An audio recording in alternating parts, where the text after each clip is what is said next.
Welcome back to Wellman Art Studios. So today I'm going to try these Black Edition Faber Castells, and I got these Staedtler. Well, it says super soft, but it also says at the bottom that they are black and white, meaning that they're vibrant enough for black or white paper. I'd like to try these side by side and see how they look.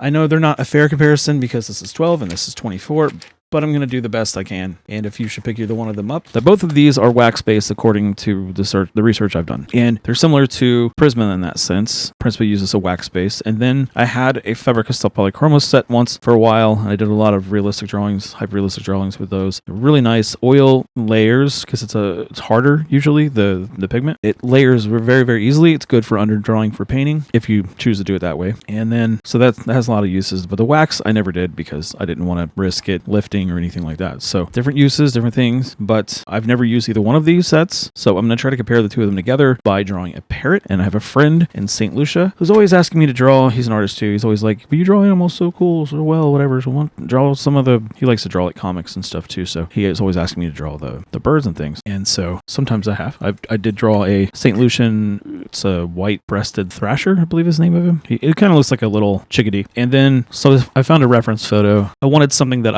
he was kind of like straight on for the most part. I'm not going to go ultra realistic, I don't think. I say that, and knowing me, I'm probably going to go overboard. But I'm going to try to compare these as best as I can by trying to keep it to one side. You know, pencil on one side and pencil on the other. So it's going to either be Staedtler on one side and then the Faber Castell on the other. Assuming I can get a base drawing that I'm happy with, I'm just going to try to keep it left and right as best I can. I don't know if I'm going to do the whole bird or not. Let's just see what happens, and I'll speed this up because if you don't know, you probably don't necessarily want to watch me draw a bird. Maybe you do. What do I know? Just for S's and G's, the shape of the bird's head, it's the cool thing about learning shapes and understanding their patterns and things. You can kind of see the shape of their head. I mean, it does have obviously sort of a circular top to him like this, but the sides of his head kind of come down almost a cone off the side like this. Very, very wide. And I'm just using this as a guide. You want your base drawing to be really loose and not overthink it. Kind of looks like a pine cone. And again, this is just for demonstration purposes. I'm not trying to draw the best thing in the world or anything. I'm actually just curious how these are going to handle. Obviously, I still want to draw something nice. And he's perching on like a piece of a tree branch. And St. Lucia's kind of crazy because it's so small, but there's so much wildlife there from what I had read. Like I said, it's my friend telling me and looking things up. They have such a diverse wildlife.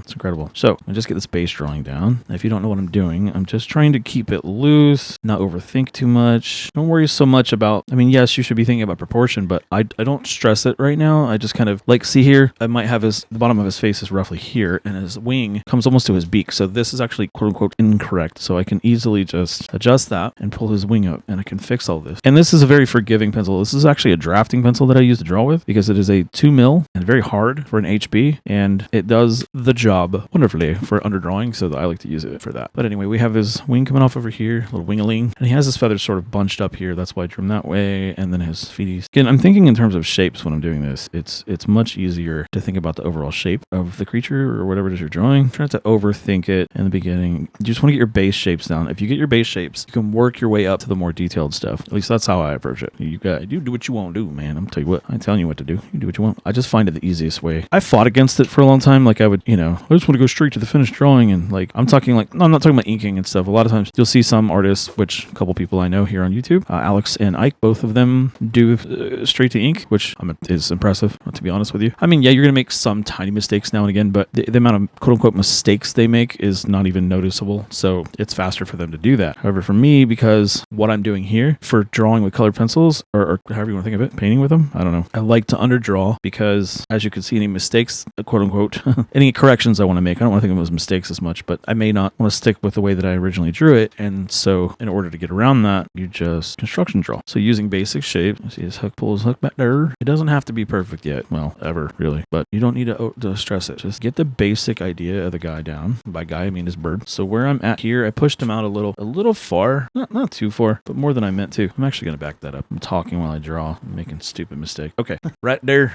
Yeah. So just kind of push it up in there. This overall shape of his foot here. It's also sort of your interpretation of what you see. It's your filter. So I think of drawing this kind of stuff as a filter, it's how you're seeing it and interpreting what you see. Okay. There's the base of him a little better. And then he's got this little black, this whole section over here here's black. Okay. And now that's roughly right where this is. And you can blend some of this out into his feathers too, by the way, so don't stress too much about the lines. I'm not digging in really hard, and that helps to erase the stuff back. But here I'm just giving him some impression of where I see some of the shading and stuff. And now to do hyperrealism, in my experience, takes a lot of concentration and effort. Like, it takes me hours to do one drawing. And then I gave a drawing to somebody once of their animals just because I just did it for fun. And they were like, "Oh, cool, thanks." I'm like, "You know how long that took me to do?" I was kind of shocked that they weren't more impressed. You know, that's my ego, I guess. But then I realized later, he was like, "Oh, you drew that? I thought you just took a picture and like rolled it onto a piece of wood." I'm like, "Well, I appreciate that's how it looks, but no, I drew that for 4 hours, dude." Normally I would start with their head and then work their facial features, but I'm just kind of bouncing all over the place. And yeah, these guys, I was trying to find something that's like more straight on because I was trying to get something a little more even. So yeah, huge beak comes way down, and then that sharpens over almost like a bullhorn kind of a thing way down here. It's a little thicker than that, like something like that. And then this white. And like I said, what's cool about this is I have some kneaded erasers I just got. I'm going to try those out later. Again, this is meant to be an underdrawing, so I can come back and layer the color where I see it. I don't think I'm going to go super heavy on detail today, but I just want to compare. Let's see how these guys look compared to each other. And now for the really fun part, let's do his eyeball. And then his eyes are very intense and they're small compared to the rest of him. They're almost like eye drops right here. That's how I see it anyway. And they're very almond shaped, very, very wide-eyed. He is. I'm not going for an exact replica of what I'm looking at. I'm trying to even this drawing up a little bit so that I can compare the colors a little better. You can painstakingly figure out how wide he needs to be and kind of go in and measure everything, so to speak, with your mind. Or you can take the time to actually measure it if you want. I've gotten so far away from drawing like that. So he has a buttload of feathers, so I'm just going to do like where I see the majority of his color. And here, these are very light. And then he's got a bunch of color and feathering. Let's see. I want to pull this down. This is his center line. And there's a lot of shading in here. A lot of darkness in here. It's not even shade. It's just like black in here where his beak is at. Something like that. Then he has sort of like a bumpy texture because the way his feathers are laying over top of it themselves. And so just going to kind of relay that idea. And then again, that shape of his face is kind of built into the color, but I'm just going to kind of give an impression so I know later where I'm going. And some of the shading is over here, or color change. He has some colors over here. And his wings kind of stop right behind his neck. That's green color. And again, this kind of stuff is good to just get in there with the color pencil with. So I'm just going to try to get it close. And I haven't done this in a while, so forgive me. It's a lot of pattern recognition and things, but what I'm going to try to do is lay down the color first and then add the blacks on it. And hopefully, it's not so much black, but blue and purple. And that's another trick too. If you want something to look real or realistic, one of the best things you can do is not add black very much, because black is not a natural thing in nature. Like the black that you get from, it's better to from your pencil set, it's better to just kind of blend them in. I'm going to assume his other claws like this. And then he's got a big old branch to sitting on. I mean, I can interpret rest myself and assume that his wing comes down here, but we're just going to stop here. The whole purpose of this is demonstration color. Okay, or at least that was the intention. I mean, I still want to finish drawing. Yeah, his feathers are kind of like, they're kind of overlaid like shingles on roof tiles. What do you think, my dear? Does it look like a bird yet? So just to remember. Yeah, there we go. All right, now that's the base now. I could either, it's very, very intense. What I'm going to do actually is give myself some guides. So I'm going to go in here, just impressions of his little feathering here. This is just me selecting what I think. I mean, this is what I'm seeing. It's not 100% accurate, I don't think, but it's close enough. Again, for the sake of testing these pencils against each other, that's what I wanted to do. So trust the process, because it looks like cartoon right now, but it hopefully won't when I'm done. There's a lot of blue in here, and then he has some feathering. Yeah, and this is kind of jagged, and that's all dark down here. You just keep referencing your photo if you're doing hyperrealism. Now, I don't do it as much anymore because it's so painstaking. I wanted to challenge myself and see if I do it, and I did, and then I was like, I prefer to illustrate, put your kind of your spin on it than to do, 100% realism, getting everything just right. It's good practice, don't get me wrong. It's not like nothing wrong with doing it. I just thought, man, it's going to take me forever to get anything done, and people don't seem to care when it comes to selling art. Like they won't, I don't know, people connect to things different reasons. And the beautiful picture right here that was taken by some photographer in the middle of St. Lucia somewhere, they already did that job. I'm trying to add my own personality to it. They captured the actual bird. This is just my interpretation of it. A little bit of this and a little bit of that, and there's some shading in there. All right, that's pretty good for his wings. And then, okay, this is roof tiled, like I said, so this is very much just like, by roof tile just mean they're layered like, clam shelf kind of a thing. Like I don't know if you've ever seen certain mushrooms in the forest when they grow, they tend to do that. They like overlap each other. Like it's a shelf mushroom or something. I forget what it's called. Anyway, so he's got lots and lots of feathering going on, obviously, and it sort of zigzags back and forth like this. So as long as you can keep it alternating and then sort of in between You got some big ones up in here. You just got to keep playing with it. Again, do it however you want to do it. I mean, if you want to follow exactly what you see, I've done that. Like I said, it takes a lot of time, takes a lot of patience, but it can be done. I am not trying to do that today. Just want to see, I'm excited to see if these colored pencils work well, as everyone says they do. Again, I have the more bougie version. Polychromos are expensive for a reason. I've used Prisma and I've used a bunch of cheap colored pencils and stuff, and there is a reason that they cost so much, but they're good. They're not, if you're just coloring a coloring book or something, I don't recommend buying, unless you're, do what you want, but for just the sake of coloring something, you don't need anything that detailed. Like these that I bought probably will do the job. All right, there is some blue up here. No, I'm really tempted to ink it, but I'm not going to do that. I like ink stuff now. Fun. What'd you say, no? All right, so I bought these first, so I suppose they should go first. I'm going to try to do the left side and kind of build them up as I go. I'm not really sure. I see a lot of people or a lot of things saying that these are meant for kids online. Not really sure why they think that, except that they're colorful and fun. Me too. I'm just set these out here. I think they're just trying to say that it's not good quality, but I'm like, listen, I drew with like crazy art supplies, okay? Dollar Tree colored pencils and stuff, so quiet. So I'm going to try to compare these, like I said, so I'm going to see what I have in here. Ooh, those are pretty. I don't know, I guess I was on a black kick today. Oh, or during Black Friday. Black Friday kick. Oh, those are very like, those smell nice. Sometimes they're made with like, the more expensive stuff, they'll make them out of like cedar and stuff, so you sharpen it, it's all nice. I hardly sharpen my pencils though, because I like to use all of them if I can. All the pigment, as it were. All right, I'm trying to find a close. Oh my god, that is so bright compared to the other one. That is nowhere near. This is not a fair comparison at all. Look at the brightness, Rose. That's not, wow. These are not directly comparable. They seem like they would be. They're not. That's okay, I'm doing it anyway. Oh yeah, they're just very, very different in color. Yeah, they're you know what they remind me of? They remind me of like neon colored chalk. That's the Faber Castell, specifically the black edition ones. These, they don't look like it on the box, but they're super pastel-like. So I'll speed this whole section up. I'm just trying to figure out which colors are which.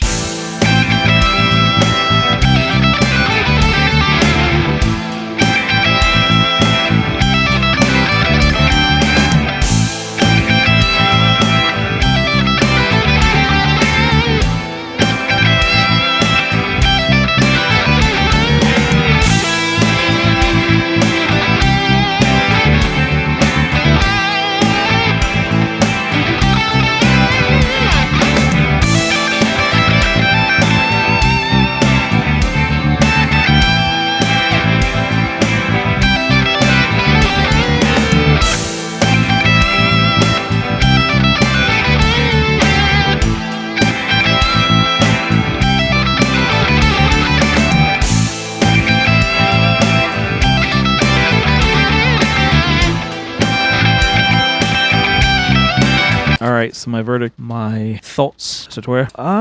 They're alright. I mean, they're not expensive, but at the same time, I don't know that I'd run out and buy them again, because I've had really nice pencils in the past. They behave about as well as a Prismacolor does, but in terms of the waxiness, I mean, Prisma lays down color quite a bit more than this. I don't want to make anybody mad.